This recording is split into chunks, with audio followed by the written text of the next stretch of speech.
como... que Sabe o que a gente podia fazer? Que vocês não... Ficar na casa. Vai dar pra nós fazer uma tática, se quiser, ficar só a gente junto na casa. Quando os nossos amigos iam falar, não, Pyong, vou ali falar com o Prió. E a gente ficar só junto. Se fosse uma onda, dava pra entender. A gente pode trollar assim, a gente pode, tipo, não falar com ninguém da casa, fingir que a gente... Só a gente sabe o que a gente passou. Daí a gente, tipo, não... A gente quer um momento. Não, gente, não fala. É que você vai saber fazer, eu vou dar risada. Não, a Manu vai mandar muito. Cara, se o Babu não coisasse tanto, a gente fazia nossas malas e dormir no quarto dos meninos e falar, não, agora a gente quer ficar junto. A gente agora é um grupo. A gente viu o que tá acontecendo nessa casa. A gente fala que era uma... Pera, vamos roteirizar mentira. Mas você não pode rir.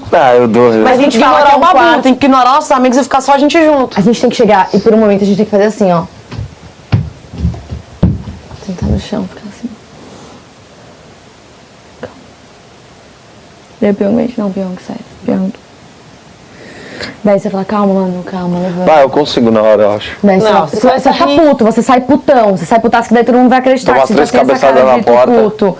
Sai, dá a cabeçada na porta, sai, não fala com o Babu, não fala com ninguém. Tem que falar, vocês são um bando de falsos, vocês estão um bando de falsos. Daí eu começo a chorar, daí você começa a chorar, aí você fala, não, a gente combinou de não falar, mas a gente vai falar. Daí eu falo, não, Gisele, a gente não pode, Gisele. Daí a gente começa a falar que a gente foi pra um quarto branco de vidro e que a gente ficou sabendo de tudo o que acontece na casa. A gente foi pro shopping.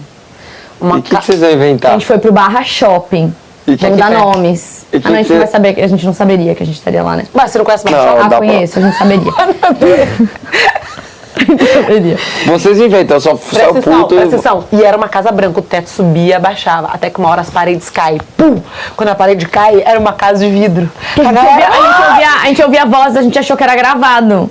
E daí as paredes caem e é uma casa de vidro no meio do shopping. E, tipo assim, mais de 10 mil pessoas. Os famosos tudo. Minha mãe veio, a mãe do Prió. Todo mundo gritando e contou tudo que tá acontecendo nessa casa. Agora a gente sabe de tudo. Ok, Pyong? Mas não dá pra contar isso na hora, tem que ir soltando informações, entendeu? Tipo, Ive e Daniel. A gente pode falar assim, eu sei porque eu quis sair.